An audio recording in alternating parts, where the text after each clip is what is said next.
It was a challenge. It was something new. It takes courage to go somewhere where you don't know, with people, full of people that you have never dealt with, that you don't know if you're gonna be well received or they're gonna show resistance, and still you rather go to that place than staying back home.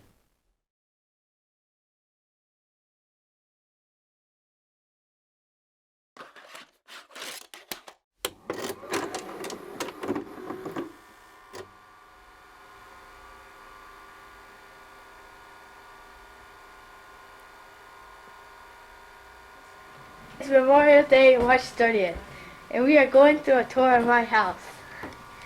Hi, Dad. Estoy filmando. Hi. How you doing? Hi, Mom. No.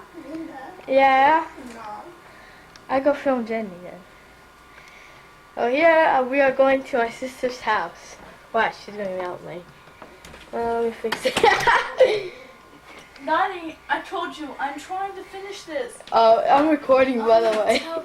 Oh, okay. Oh, Jenny! That was my sister, sorry. Mi sucia. Esto no es sucio. Dale, dale, Jenny. Anda, anda. Oh, neato. Ok, dame, anda un Wait, poco afuera. zoom. Anda, esa es mi planta y allá es mi pasillo. Y después ven y mamá a mirar, ok? Anda. Okay, one sec. I'm fine. I'm writing these wedding invitations. Here, close up, please. Is there a close up? Is there a zoom button? Yes, I'm You're zooming. doing? My name is Rosanna Elizabeth DeMott, formerly Godoy, and I am the daughter of Alberto Godoy. My father, Alberto Godoy, was born in Piraju, Paraguay. It's a small town in Paraguay. As far as I can tell, and what he has told me in the past, you know, he comes from a very big family. He came from a very big family. His life in Paraguay was just a busy life. His father was a very hard worker. They owned a farm. Life was hard, and as a young person, you know, he would get up at 4 in the morning to milk the cows, do some more farm work, go to school, come home, do some more farm work. Sometimes harsh conditions, perhaps not as close knit to his family or to his parents as we are nowadays.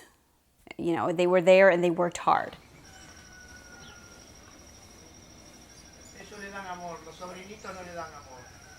Living in Paraguay, a lot of times the opportunity place, the place where they wanted jobs, was just to go over the border to Argentina. And when he became older, I'm not exactly sure how old, I want to say 19 or 20, he went to Argentina. And that's where he got jobs as a waiter in some very exclusive restaurants. He also learned he went into technical school and learned how to do construction, how to do electrical work.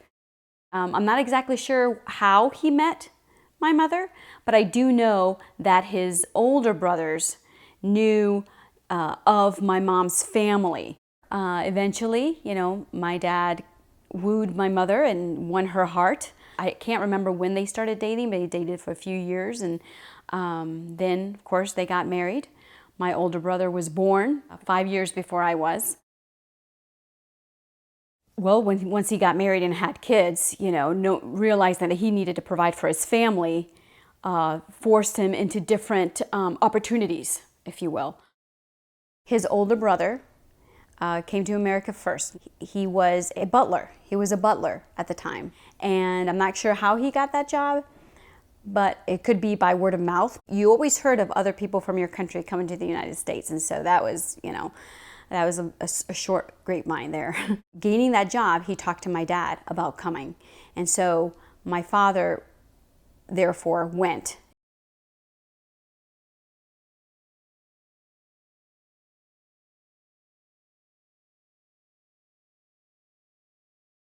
He was a butler, but he was also a grounds caretaker. So he was able to take care of the gardens, whether it's mowing the lawn or whether it was helping clean the inside of the house, the outside, whatever was needed, that's where he was. His first life, his first few years in the United States, I do know there were two things that he wanted to do. First of all, you know, work hard, make a better life for us, or prepare a better life for us before we came. And secondly, he wanted to learn English. He said, if I am going to be in this country, I am going to learn the language. And so he ended up going to night school to learn English as a second language. So again, very hard worker. He'd get up at 5 in the morning to go and work, and then he'd go to night school. His boss helped him to acquire all the paperwork. He told him, he says, if you are interested in staying in this country, because of course he came first with a work visa, if you are interested in staying in this country, I could help you make that happen. And so my father agreed. He said, yes, I want to work hard. I want to bring my family. And so we're going to do this right. That's one of the reasons why he came for us when I was 4.5, because it took longer than 6 months. It took longer than a year. It took 2 years for him to get all the paperwork done and to make it official, or legal, rather. So he did. He helped him get through all the paperwork. Meanwhile, still going to night school. So he learned the language. He did it all legally. He did everything that he was required to do. And again, it took several years. I don't remember a lot of my dad when I was born, because at 6 months old, when I was 6 months old, he came to the United States. However, he would send me cards just telling me, this is what I'm doing, how you doing, hope you're behaving, and all these other things. I actually have those cards.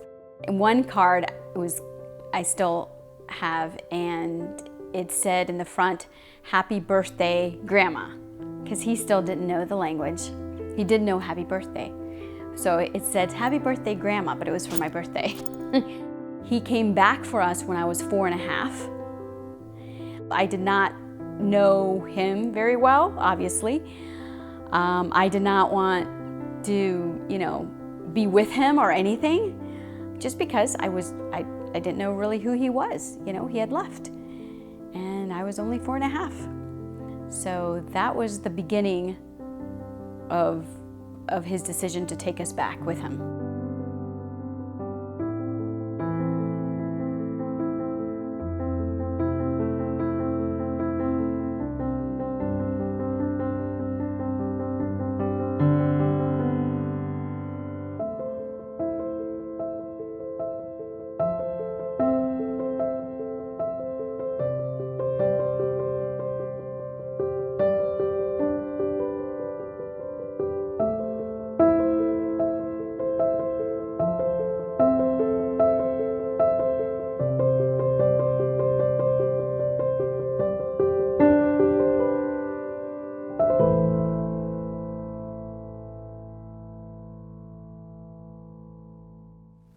My name is Hector Patino.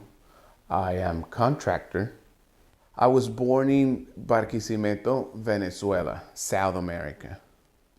Back when I was born, Venezuela was living, I would say we were the power of South America. At the time, we were producing so much oil that the U.S. couldn't cope with so much production. So we have to send out oil to other parts of the world. So it was a perfect country for someone to go to school, develop a career, a profession. And actually we were like, back in those times, we were like the little U.S. of South America.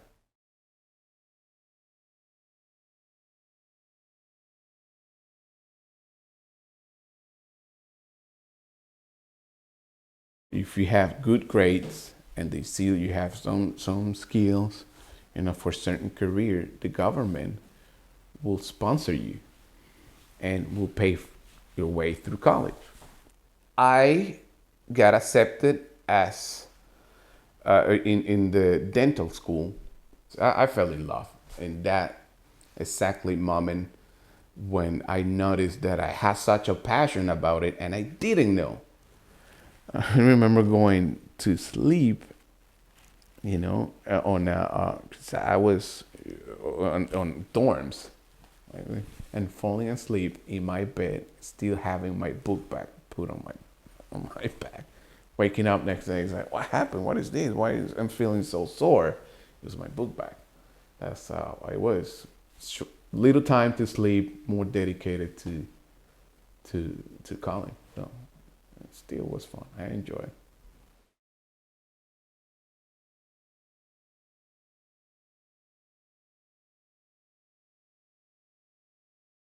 Say, wow, you're so proficient on ortho as an orthodontist. Have you considered taking the specialty after you conquer your bachelor's degree?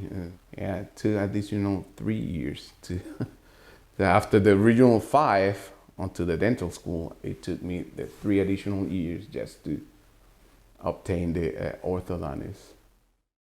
Things turned out to be very different when I was a teenager, since mostly socialism and communism political tendency got introduced to the political arena. This beautiful concept of let's be all brothers and love each other turns out onto taking advantage of the least protected, of the least most vulnerable citizens in Venezuela.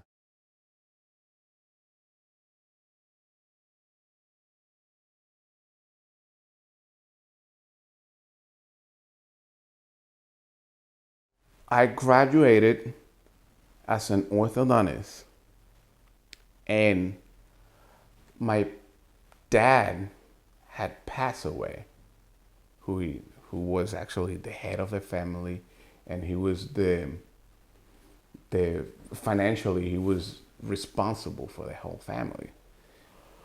According to culture, I would be the next person responsible for the wellness of the family. Youngest brother was still going to school. My 2 sisters was still, in school. They were kids, minors. And my mom didn't have her mind made up. She was still crying the loss of my dad. And there was a serious need, financial need, emotional need, being graduated, but not having a place where to practice, and not having even the resources to see if I could, rent out a practice from someone else.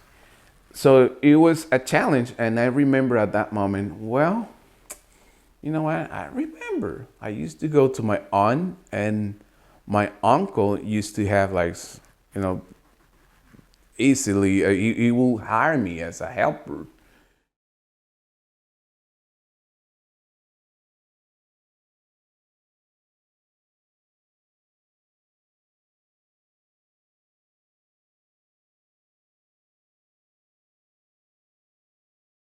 You never know if you're going to see your family again. Either because you don't know when you're going back. You're going to a country that is, at that time, it wasn't my country. So you don't know what the situation it could be there, what you're going to face. On top of that, on the other side, I didn't know what would happen to my family just by staying behind. There was a lot of faith. That they would be okay, so I would be okay. So we all make a big okay together. I remember seeing my sisters. They were so young at that time, knowing that probably, I don't know if they wouldn't remember me anymore. If they will ever remember that their older brother used to play with them, or used to care, look after them, and become this person. Well, the image they have is just, well, I have a brother who sends money. I don't know him. Thank you that he's sending money, but I don't have a relationship with him. And it was tough. My mom, which was the only parent alive that I had, and always dealing with the fear that I will lose her too. Yeah, leaving all my friends behind, leaving the people that I remember that I have jokes, stories, all my childhood behind, and just go to a different place and start creating new memories with new circle, new family.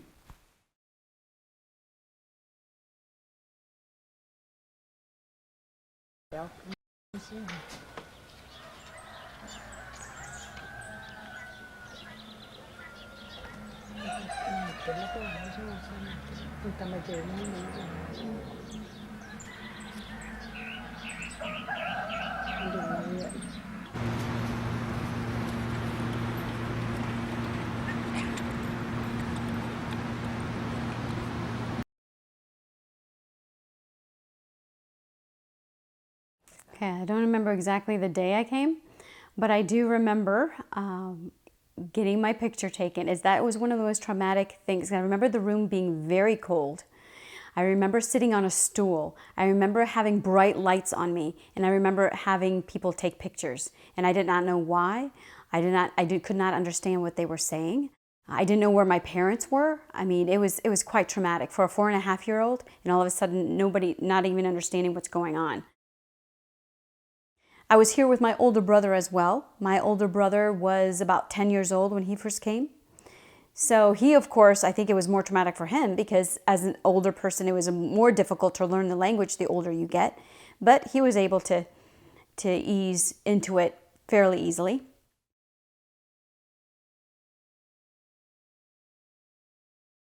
Where I moved to was 1623 28th Street. It was a large estate, but we ended up having like servants' quarters, if you will. And these servants' quarters is like just a ranch house.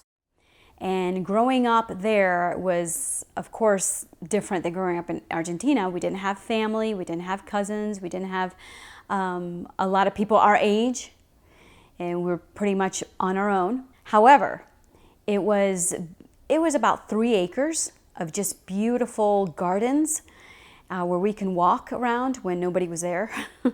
But we were happy. We were sheltered. We were very much sheltered inside these estates, inside this estate. And it was just a time where we could kind of, when nobody was there, we'd had the run of the place. We could run and frolic throughout the whole gardens. There was fountains where we actually went swimming in. The estate was in Georgetown, so it was a very wealthy area. And the funny thing is, even though we were as poor as church mice, living in these servants' quarters and living in this small ranch house, we ate like kings. The boss had lots of parties. Sometimes my parents would be called in to help with butler duties or maid duties or kitchen duties. We'd get all the leftovers. And so I learned to love caviar when I was like 10 years old. Loved it. Caviar with crackers. We ate like kings. His boss was Mr. Peter Beeling, and he had a wonderful relationship with him. It was more of almost like a father-son relationship. Mr. Peter Beeling loved my dad because my dad was a hard worker, first of all. My dad was honest. And so I think those are characteristics that he valued in a person. Especially, I believe, Captain Peter Beeling was a naval officer. And so as a military man himself, he valued loyalty and hard work. And so he saw that in my dad. And so they had a wonderful, wonderful relationship. My sister was born, just a year after we got there. And she was the first American in our family. And because of that, they gave her a grand old party. Not that I'm bitter, but they gave her a grand old party. And when she was born, Captain Peter Beeling decorated the whole mansion in red, white, and blue because she was the first U.S. citizen, naturalized U.S. citizen. And he made such a big to-do about her. No, it's all good. It's all good. She's forgiven. There's nothing she could do about it. I think he enjoyed working at Evermay for the most part. He learned a lot. What he couldn't do, he taught himself. So when he was taking care of plants in the gardens, he wanted to know more about them. So I remember his boss providing him books on the subject, on how to take care of plants, on the best soil for certain plants and certain whatever, And my father taught himself gardening. My father taught himself botany because he wanted to learn more. What he couldn't know, he wanted to learn. He loved to see things grow. He loved to put his whole just body and soul into something and see it succeed.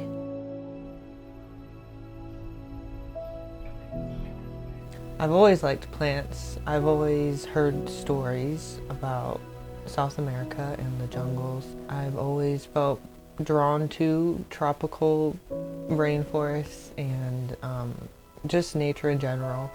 And I've always liked to bring nature into my room and where I live. And it brings me a lot of peace and happiness when plants that I bring in are doing well. Every time Abuelo would visit our house or we would visit his house, we would always sit down and watch a nature documentary or two. It was our tradition, and it really influenced me and the stuff I'm interested in. He was a landscaper and he had plants in his home. I have a couple of books from him about plants, so I know he was interested in a lot of different varieties of tropical plants. So it was nice to know that someone that I was really close to that enjoyed the same stuff as I do, because let's admit it, not too many people are interested in plants and animals these days. Oh, he's always liked the animals I've had in the past. He's loved the fish that I used to have.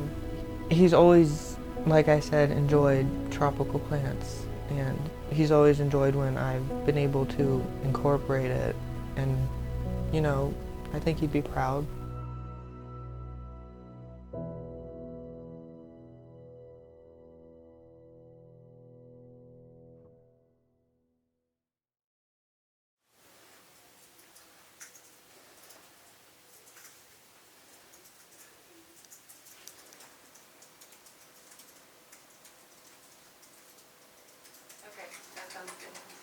It feels like you have to smile, but I know. we can't even do anything Can't about move that. Yeah.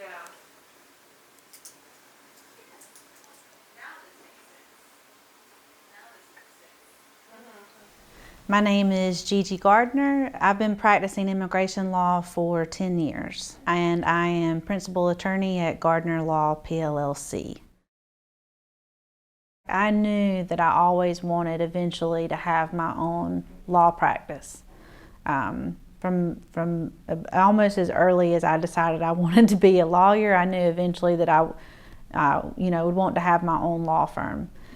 But I started out with just me and my laptop and my cell phone, and I opened my bank account with $1,000 of my own money, and fortunately the immigration clients that I had at the firm that I was where I was working, most of them decided that they wanted to come with me and have me continue representing them. I started with those clients, and I did the best job that I could for them, and they, referred me more business. Per year, a typical caseload for our firm, I think we usually take maybe about 300 to 400 cases a year, and not all of those are the same. Some cases are really quick, and other ones, are pending for years. It's very stressful. It's very challenging.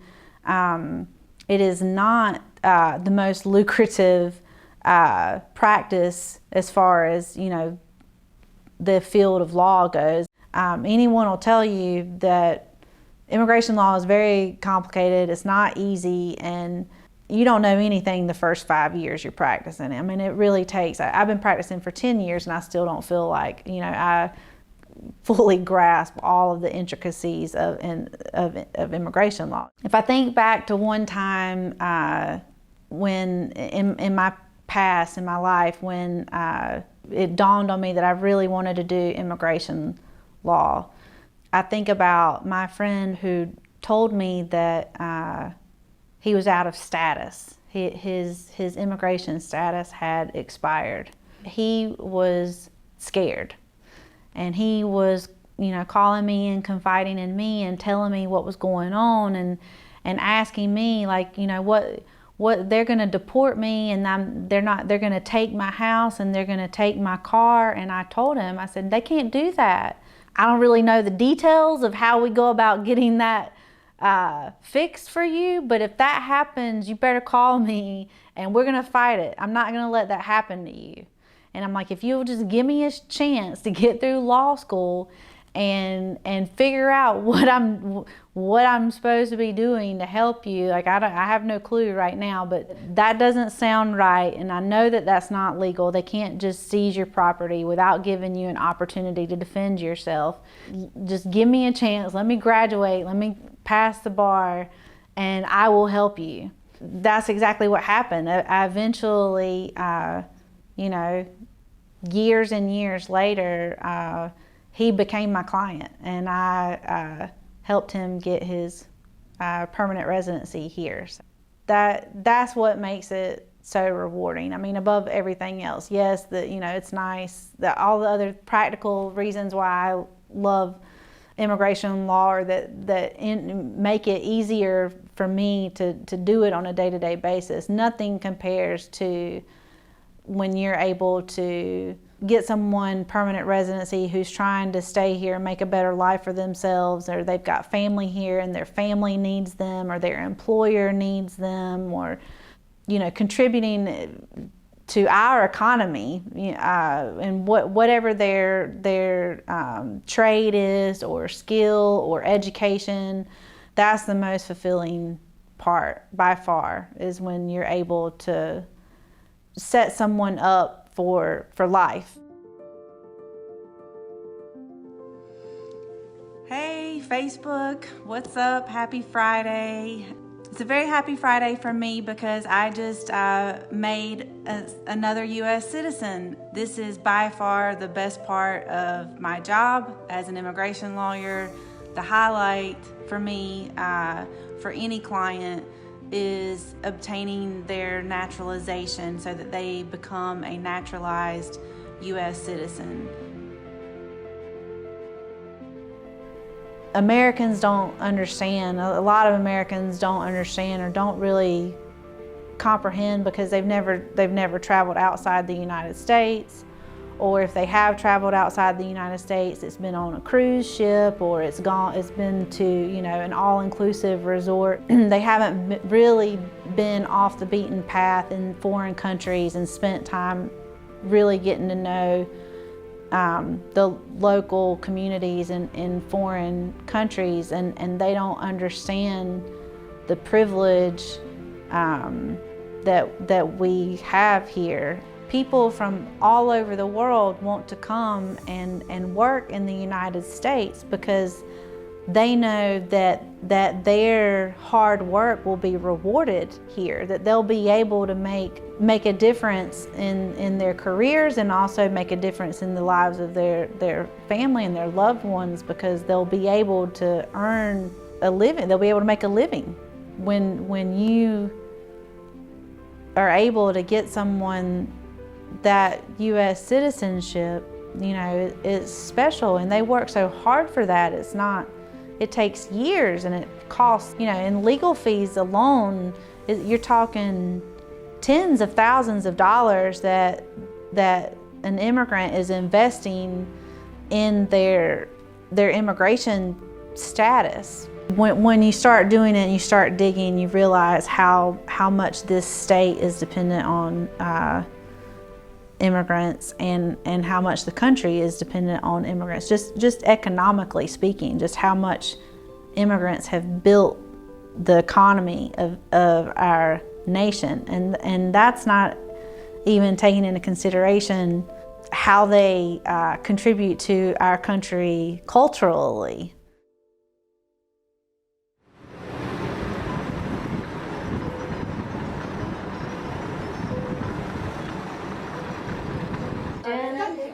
Hey, Jen.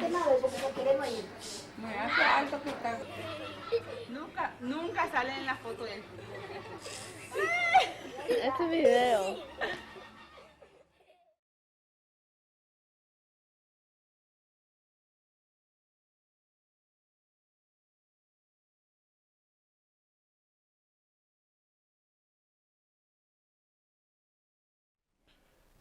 I think each country has its own requirements, especially regarding, the medical field. Just for me to get to a point to practice, I will have to go back to school, spend another 2 years. Remember, I already spent 8 years of my life going to school. I couldn't afford to go to school. I didn't have the time. My mindset and my brain were just dedicated to make sure I ensure the survival of my family. Had never built anything in my life at that point. But my uncle was patient enough to work with me, and teach me the principles of construction. Did I mention that I was an orthodontist before I did construction? My hands were my tools. They were U-wheels. And not because, I had like a manicure or anything like that. And after I've been taking care of my hands for so long, I go to handle a hammer. The first month I had wound everywhere on my hand. And I remember just sending pictures to my mom. Look at my hands. Anyway, she knew what I was talking about. I was still proud of being able to sustain my family that I didn't care. At the beginning, it was hard because if you didn't speak the language, well, people disregard you. And most of the time, they think that you are some kind of like stupid. Yeah, probably, he might know bright because he doesn't speak English. It was back in the days. It was more common get mistreated because you're immigrant. They see you more like you're coming to this country to serve me. If you are somehow not serving me well, you may probably not be doing your job, or you shouldn't be here in the first place. As an immigrant, we roll with the punches. We have to survive, make a living, and just shake it off and continue with life. Don't let that people define me. That's actually the mind of the immigrant. Just because you think I'm stupid, it doesn't mean that I'm stupid. And I will make sure if there's anything, I need some areas that I need to improve, I will improve. But I'm not going to let other people define me or put me a tag on my back. When I came to America in 1994, many things happened. One of them, I met the love of my life. It was a beautiful girl, and there was something different about her. All right. So that was the first thing I actually come to my mouth. Every time I remember my first visit to America. I was blessed because my spouse, she also was proficient in Spanish. So besides of being my spouse, she was like more like my mentor. She was mentoring me through English. Like, you don't say that. That didn't quite sound all right. When people used to ask me, like, can we hang up? Hang up? No, thank you. I don't really know what you mean. Hang up from where? No. I mean, hang up is like we get together and, okay. And what's up? It's like, where? Being from a Spanish culture, and you hug everyone. That's how you greet people. You hug them and you kiss them. And okay, not so much coming here in America. Like, what you do? We don't do this in America. It's a hardworking culture, America. I mean, Here in America, people wake up early and go to sleep late. And even though they work very hard, we all work very hard. And then you get to enjoy, when you have the opportunity to do it, you also enjoy, the goodness of being able, to take the weekend off and take the family out for a walk on the park or something. You don't have to be rich to enjoy the goodness of living in a free country. It was culturally, it was different. It was, something that I wasn't related to. I didn't know anything like American culture before. But I remember everything with so much joy or just laughter, just discovering things that probably was so familiar for anyone living in America. But for me, it was something new. It was tough. It was complicated understanding every step of the way. But once you get a hold of it, you feel it's so yours. Yeah.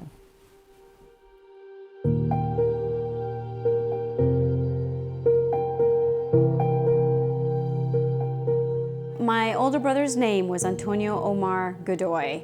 He was 5 years older than I was. He was very bright. I remember my mom telling me that he was very bright as a kid, even in first and second grades, one of the top students in his class. And even coming to the United States, he was very social, very hardworking. He made friends easily, whereas I did not. He was very much more social, more athletic, and more talented than I ever was. His relationship with my dad was a little more tense, only because when my dad left to come to the United States, I was 6.5 months old. My brother was 5, and so he was gone for a good 4.5 years. And so those years being formative years in a young boy's life who didn't have his dad, I mean, when we came to the United States, that relationship was very hard to solidify. It was very hard to see it, culminating into anything really special. We would go to Paraguay and Argentina every 3 years or so, just to visit family, visit with family, making sure that they were provided for. My mom still had her mom, my dad still had his mom, and so he would take things that they needed, whether it's monetary or otherwise, and also just to be in touch with family members that we left. So we'd go to Argentina, we'd go to Paraguay. We'd take a good, anywhere from 6 to 8 weeks of vacation. One year I was 10 years old, we were about to go, and my brother, who was 16 at the time, asked that he would stay home. He could stay home because he was working, he was about to go to college. He wanted to do ROTC Air Force and all that kind of stuff. He had all these plans that he wanted, and he thought, I really need to work. I needed to stay home and work. And he asked my parents, after much arguing, they finally consented that he could stay. Of course, that decision will change, the course of the rest of their life. We were there from about August to, we were supposed to stay there through September. And on September 5th, we received a phone call saying that my brother had been in an accident. All I can remember at the time was that there was a phone call. And from that point of the phone call, my parents were in constant grieving. I did not know what was happening. All I heard was that my brother had been in an accident. I didn't know from what it was. We quickly left, and when we got to the airport, everything was quiet. Everybody was somber. Captain Peter Beeling came and picked us up. I remember riding in his Mustang. They took me to my house, and I remember bits and pieces because I believe this was just repressed memories because of the trauma. Somebody telling me that my brother had fallen off the bed And I thought that was weird because why would he be hospitalized from falling off the bed? My dad took me, not realizing that where I was at the time was awake. I didn't know what was going on. Everybody was there dressed in black. My dad took me to a room, my brother's room, in fact. And he sat me down and he said, "Look, your brother is dead." And that was it. And I remember, he couldn't even finish telling me why or anything. He just started bawling. And I felt like I was in some sort of fog because I felt like I couldn't quite understand what he was saying. And it didn't make sense to me. Why would he be dead from falling off a bed? I remember going to another room and I passed out.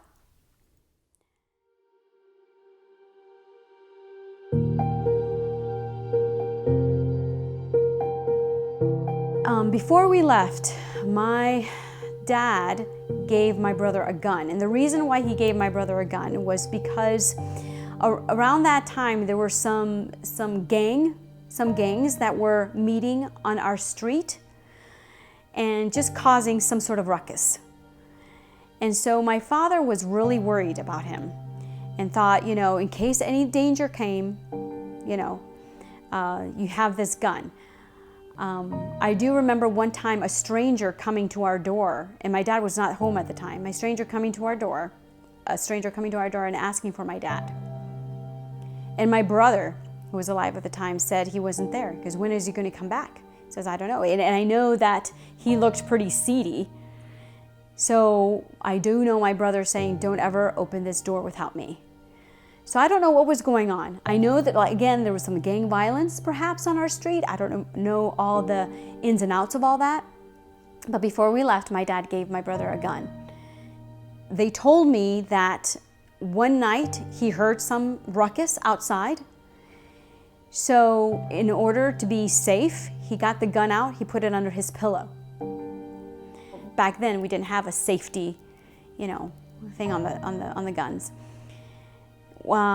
He lay down and the gun went off, killing him instantly.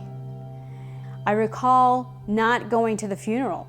My sister and I, and in fact, I also had my younger brother who wasn't one at the time. He was almost one. So he was about 10 months old.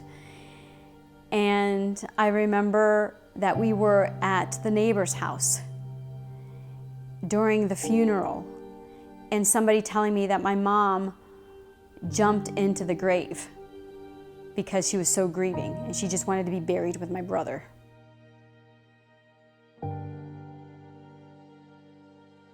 One day I was going through some of the sympathy cards, and one of the cards said, "Your son led me to the Lord." I felt a lot of peace. So that was,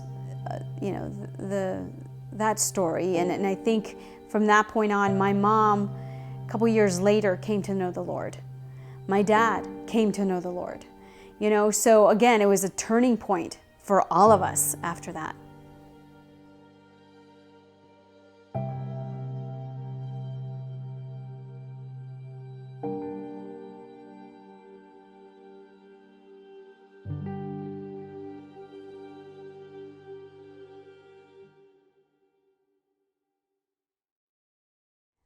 Leaving Evermay for good happened when I was 15 years old. And the reason for leaving Evermay was because Mr. Peter Beeling, a couple years after my brother died, he had an accident down the stairs and he died.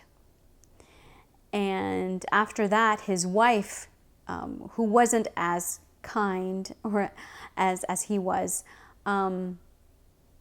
although continued to give my dad support financially, my dad did not feel like he was as welcomed. And so he thought, this is the moment where I need to go off and start my own business. He had enough knowledge, he had enough know-how, he had enough capital to start his own business.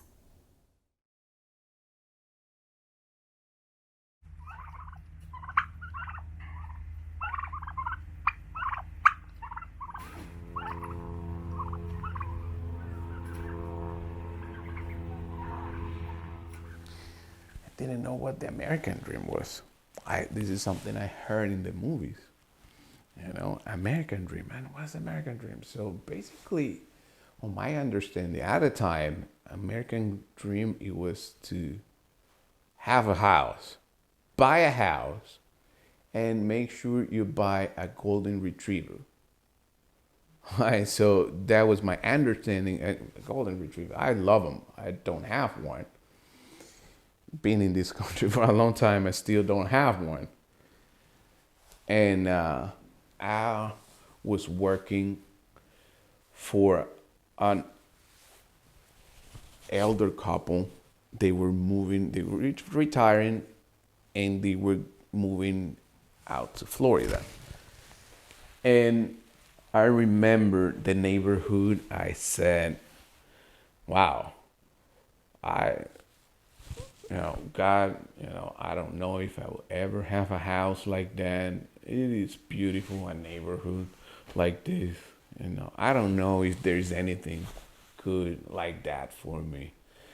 So it happened that many years went by, and we were already homeowners. We were living nearby,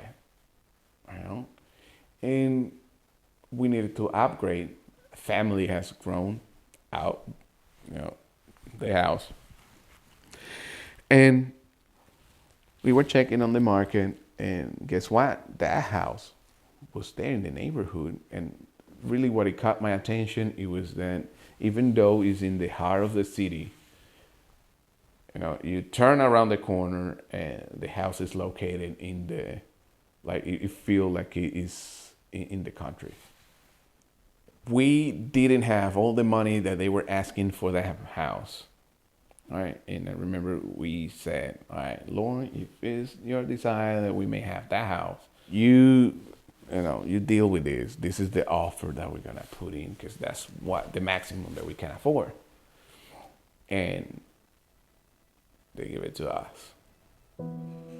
It have to be him, because at that time I was able to manage all aspects in construction. I didn't have all the money to take this home take it to a 3 rooms, 2 bathrooms to what it is right now. So we were able to have the money to do that, and also the knowledge to manage the home construction. Now, how many rooms there is in my house, I'm not even sure right now, but I would say it's pretty much around like 10, 12 rooms. It looks good from the outside. And every time I'm cutting the grass, people call me, stop by and say, hey, I want my grass cut too. I'm sorry, I'm not going to do this for a living. I live here. Those are challenges. Those are things that happen, and I don't even feel bad about it. It's life.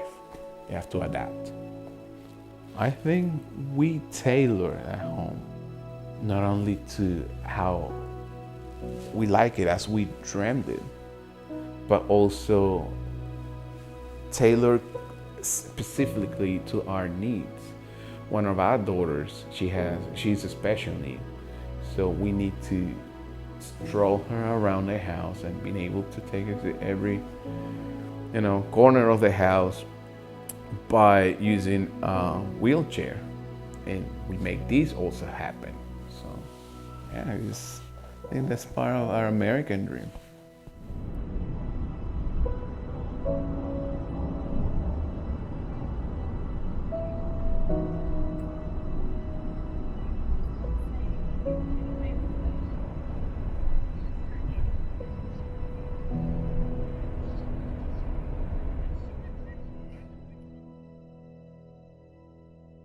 After Evermay, my dad started his own business, his own landscaping business. And so with family in tow, and we moved to Dale City, Virginia, Northern Virginia, where he could commute to 3 or 4 different places where he started his business and where he had clients.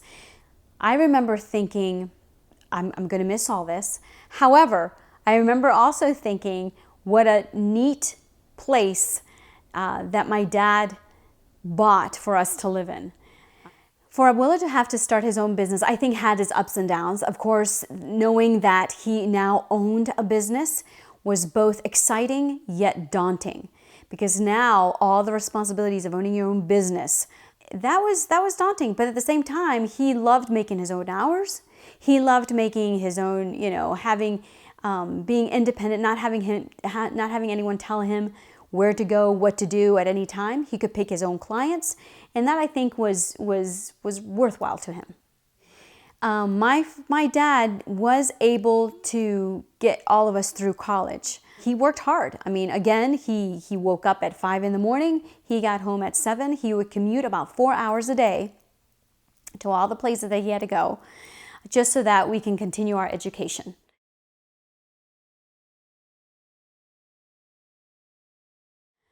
When I left the house, I think my dad was relieved. Mostly because I was getting married and marrying a good Christian man. He finally was forced to retire. He was forced to retire because he had a heart attack.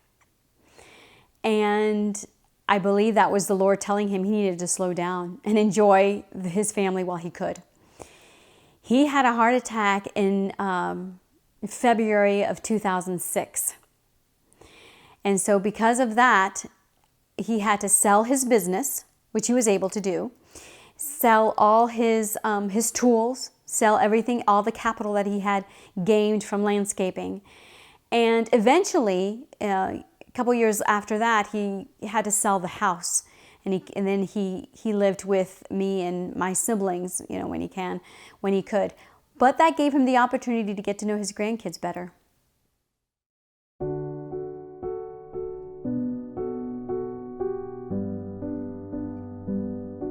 My favorite memory, one of my favorite memories from his retirement, when when Elena, my now 14-year-old daughter, was 5 months old.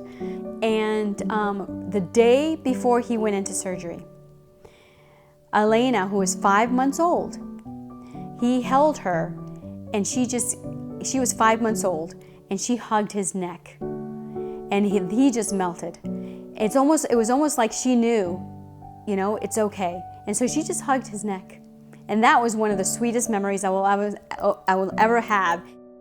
I think how he treated his grandkids from that point on was just enjoying every moment that he had. I think he realized we were only here on this earth for so long. I may not have very much longer. He tried to enjoy every moment of his grandkids' lives. And I think he tried to be present when he could. And the fact that he was able to see all his grandkids before he died, that was very, very, very special to him.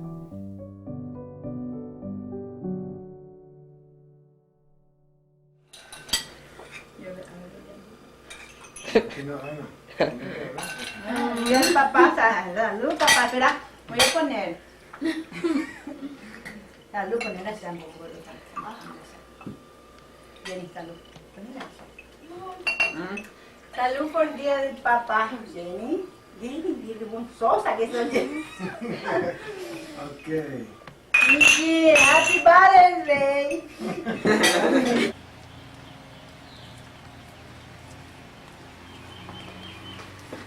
No, Jenny, no, please. Jenny, no hagan nunca a mí. Jenny, no me hagan nunca. Pasa.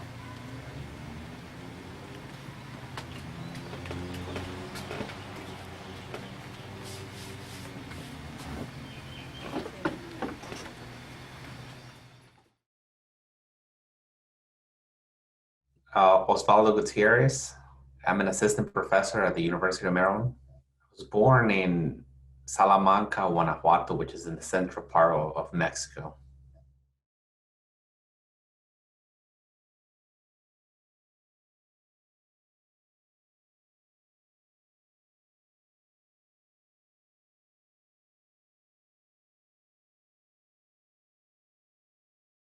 My family's American dream was to get the opportunity to go beyond elementary school, just have the opportunity to go to middle school or even high school.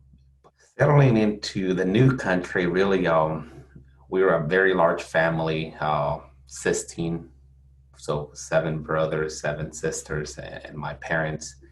And you settled into California, into Sacramento, California at that time was known for not being the best area that you could live in Sacramento. So it was actually one of the worst, and probably one of the worst in California. It was during that time that in California was known for the 187. So there was heavily anti-immigrant.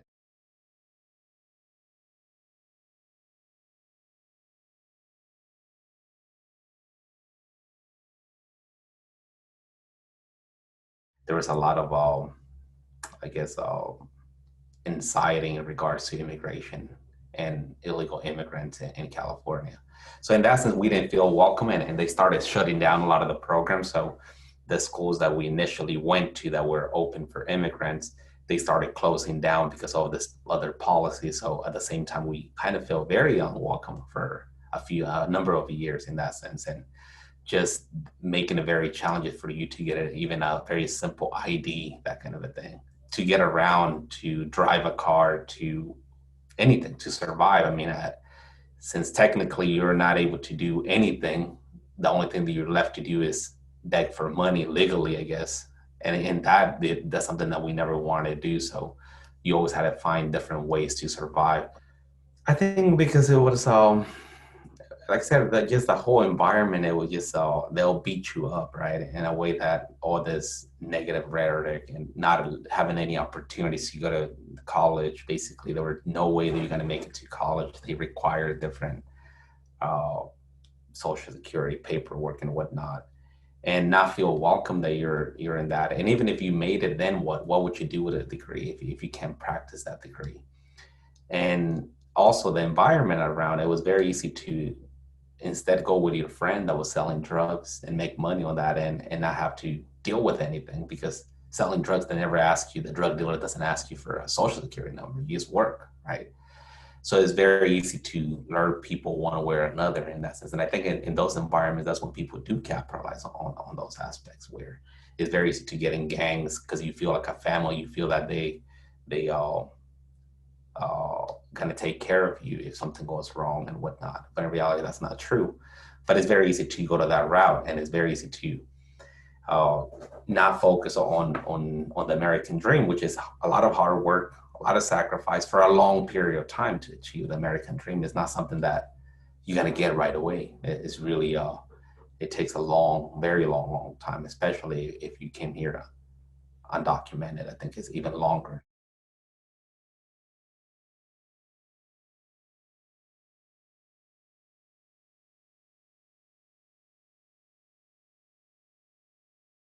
I applied to UCLA as a dream school, that kind of a thing. And I was like, I have an extra $50. Well, why not?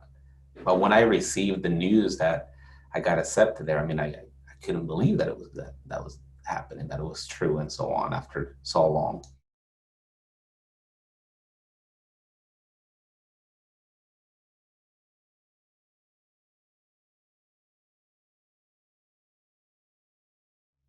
My family, I think overall it was ultimately that my family, that responsibility that if I gave up, then it would be very easy for everybody else to give up. Because I went the furthest of them all, but eventually I felt that if I gave up, then it would be very easy for them to say, well, he gave up. I mean, it's hard, so why should I continue that kind of journey?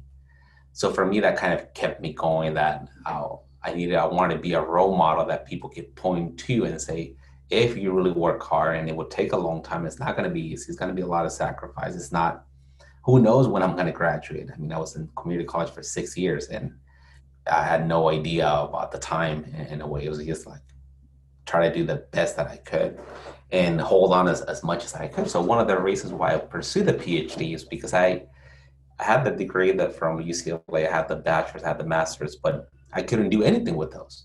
So in a way, it was like, I need to continue studying. So for me, it was like, then continue to get another degree, something that I could work out in the future. So for me, the PhD was a perfect opportunity, because then that will stand me keep going. And again, I didn't want to put an end to it, because I saw a lot of people that were following me. And then if I stop at that point, I graduated from UCLA, I got my degrees, and then I started working at the restaurant washing dishes, and that will put basically a negative sense to the American dream, right? Basically, all those people that kind of looked up to me will realize that they were going to end up washing dishes, and I didn't want to do that. So I was still doing that while getting my PhD, but at least I was doing the PhD. So I was still kind of showing that you could still get to that end point and without giving up. So the American dream for me is to have the opportunity to be the best that you can be, to challenge yourself, to not settle for the first thing that is in front of you, but rather is this the best that you can do, and push yourself to that limit. And but of course you need to have those opportunities in order to get to that point. And I think here in America is you do have those opportunities. Even somebody in my situation, you have those opportunities. It might be more hard work, it might be longer, it might be I guess not as easy as for other people in a sense, but maybe it was challenging in some aspect, but it's very rewarding and positive in different aspects for me. I had a family, a community that was really supporting me throughout the whole way. A lot of people don't have that. So the American dream is supposed to have equal opportunity for everybody, and it's a matter of work, but in reality, a lot of people don't have those equal opportunities. And I can see that some people will feel that the American dream is dead because they see other people having those opportunities, but for them, they don't see that, or it's becoming very challenging, or it takes a lot longer. And then as you get older, more things start to pile up that if you don't take advantage of those opportunities early on, it gets harder, right? The American dream is a dream. It's perfection, and we are human and we are imperfect. So we will never achieve perfection on this planet. It is always going to be an unattainable goal. Do I understand other people that think that it doesn't exist anymore? Absolutely, and I empathize with them, and I do everything in my power to empower them and help them reach their own American dream. I fight for it every day, and I'll never stop fighting for it. Representing immigrants has shaped me because it's made me realize how small the world really is, how interconnected we all are, how similar we all are. Everything boils down to the most simple things in life, and in everything, it's not easy. It doesn't mean that you're not going to face challenges and adversity. You absolutely will. You might as well go ahead and accept that. But it's made me so much more appreciative of and grateful for the most simple things in life. It's simplified me as a person and what I love to do and what makes me happy. It's made things very, very simple. It made me who I am. Like I said, I still consider myself an immigrant. I'm still an immigrant. I'm a citizen, but I still consider myself an immigrant because all my life I've been an immigrant, right? And from a particular region. So I think that shaped who I am, and it's not going to change. One paper is not going to change. As hard as it seems, all these things will pay off eventually. I can't promise you when, but they will. It's a matter of time. It might take a year, it might take 20 years, it might take 50 years. But like one of my closest mentors and friends told me when I was about to give up my dream, he said, Osvaldo, one day you're gonna be 50 years old. You're gonna wake up. And the key thing is you're gonna get there whether you like it or not, whether you're pursuing your American dream or your goals or not, you're gonna get there. But when you wake up when you're 50, do you want to wake up saying that you're still chasing the American dream, or do you want to feel that you gave up on the American dream, right? So we're going to get old and get to that point. So the key thing is at least you try your best and you continue to achieve that goal no matter what. So I think don't give up. That doesn't mean anything.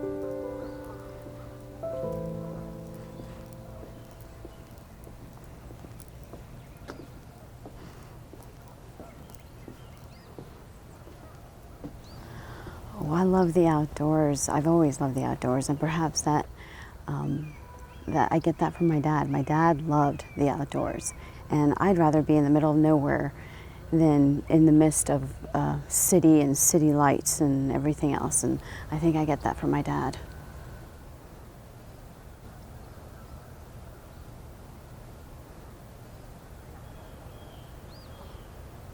His last year of life was just full of surprises. The last time that he went to Paraguay was in March of 2018. In June, he collapsed there in Paraguay. They took him to the doctor, and taking all these tests and everything, he was diagnosed with leukemia. So my sister and I went to get him. That was a traumatic trip. He was very weak. He had passed out on the plane again. So it was hard to watch because we saw him weakening. He came to live with me, and anytime he went to get a blood transfusion, which was pretty often, he was better, but only temporarily. The cancer ended up in his brain, and that was really difficult to watch your dad deteriorate physically when pretty much growing up, he was one of the strongest men that I've ever seen in my life. I remember reading scripture to him, not being able to get through some of the words, so my husband had to continue reading scripture to him. And then finally, it was done.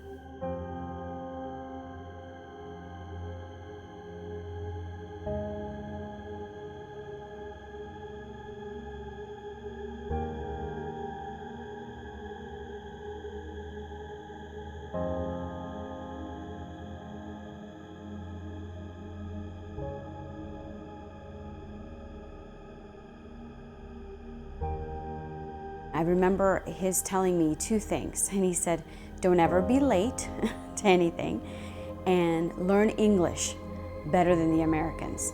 That work ethic got me through it. I will never forget that. And so I wanted to be the best that I can be, the best American that I could be, and following in his footsteps in that way. My dad's end goal through all of this was just a better place for him and for his family. Leaving everything he knew behind just so that he can provide for his family in a better way or the best way, and seeing his children grow up with the same opportunities.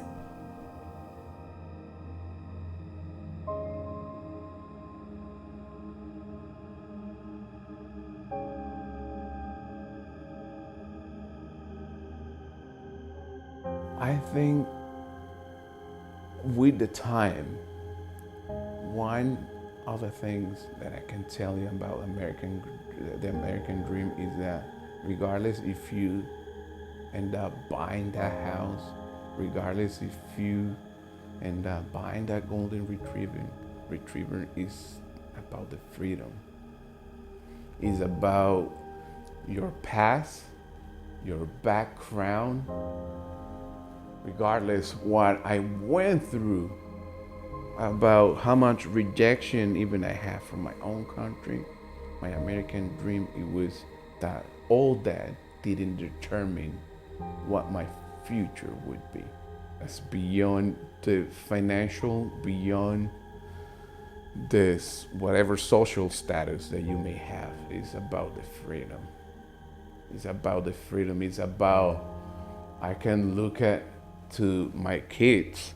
They may inherit a house, they may inherit a car, but I can tell them that they are free. They have a chance. They have possibilities. And I think ultimately that's the American dream.